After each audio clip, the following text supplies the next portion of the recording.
ரொம்ப அதாவது இதயத்தை உலுக்குகிறது, பதட்டமாக இருக்கு அப்படிங்கிறதெல்லாம் விட அதிகமாக கோபம் வருதுங்க. ஏன்னா இன்னும் அதிகரிக்க வேண்டிய ஒரு பாதுகாப்பை இன்னும் குறைத்து கொண்டு வருவது மாதிரி ஒரு உணர்வு வருகிறது. என்ன வேலை நடந்தாலும் மக்களுக்கு மிஞ்சிய வேலை ஒன்றும் முக்கியமான வேலை இல்லை.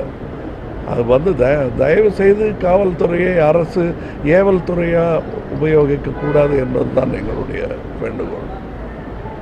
ஏன்னா எப்படியும் அவங்க நேர்மையான தேர்தல் செய்ய போகிறதில்ல. அப்படி இருக்கும்போது மக்களாவது ஒரு பாதுகாப்பான வாழ்க்கையை அனுபவிக்கலாமே.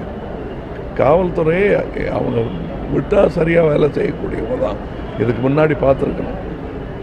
ஆனால் அவர்களை ஏவல் துறையாக அவங்க பயன்படுத்தக்கூடாது என்பது தான் இப்போதைக்கு எனக்கு தோன்றும் யோசனை. மற்றபடி சமுதாய மாற்றங்கள், திருத்தங்கள் செய்ய வேண்டியது நிறைய இருக்குது. அது நம்ம வேலை, அதை நம்ம பார்த்துக்கலாம்.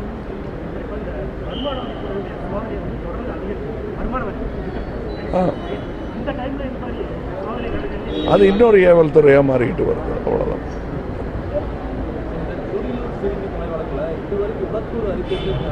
எதுக்கு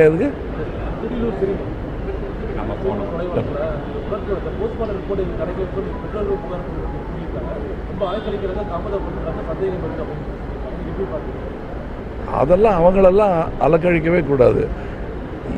ஏழைகளை அலக்கழித்தால் அதற்கான பதிலை அவர்கள் சொல்ல வேண்டி வரும், கூடிய விரைவில் சொல்ல வேண்டி வரும். பணக்காரங்க அவங்கள பார்த்துக்கிறதுக்கு அவங்களுக்கு தொடர்பு இருக்கும், கனெக்ஷன்ஸ் இருக்கும், அதை டிக்வேட்டு வாங்கிடுவாங்க. ஏழைகளுக்கு யாரும் இல்லைன்னு நினச்சிட்டு அஜாக்கிரதையாக அவங்க இருக்கக்கூடாது. ஏன்னா பல பேர் இருக்காங்க, பொதுமக்கள் இருக்காங்க, முக்கியமாக நாங்கள் இருக்கோம்.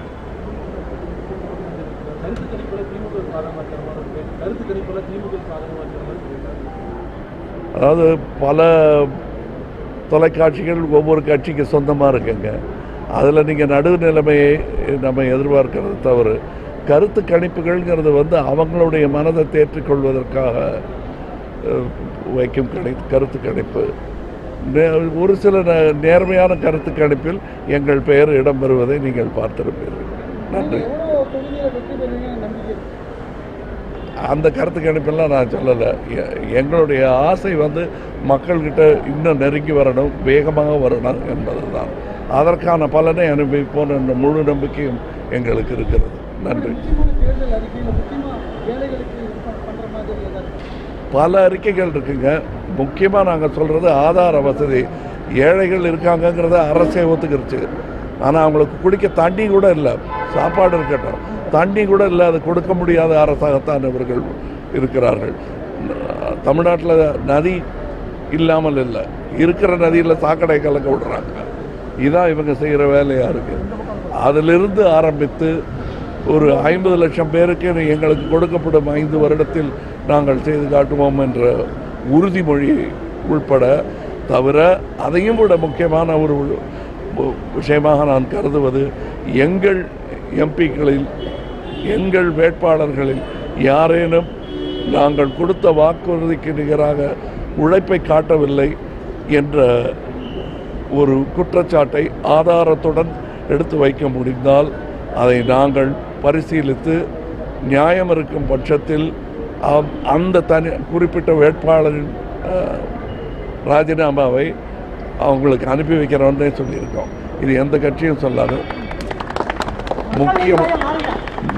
முக்கியமாக நாங்கள் நேர்மையான கட்சி என்பதை அடித்து சொல்லுகிறோம். நீங்கள் உங்களுடைய ஊடகங்கள்லாம் இருக்காங்க, நாங்கள் நேர்மையானவர்கள் தானா என்று சோதித்து பாருங்கள். உங்கள் அக்னி பரீட்சை எல்லாம் ஜெயிக்கக்கூடிய பலம் எங்களுக்கு இருக்கிறது. ஓரிருவர் தவறு செய்தால் அதை தண்டிப்போம் என்ற நம்பிக்கையும் எங்களுக்கு உள்ளது. இது மாதிரி சொல்லக்கூடிய கட்சி தமிழகத்தில் வேறு எங்கும் இல்லை. நன்றி, வணக்கம்.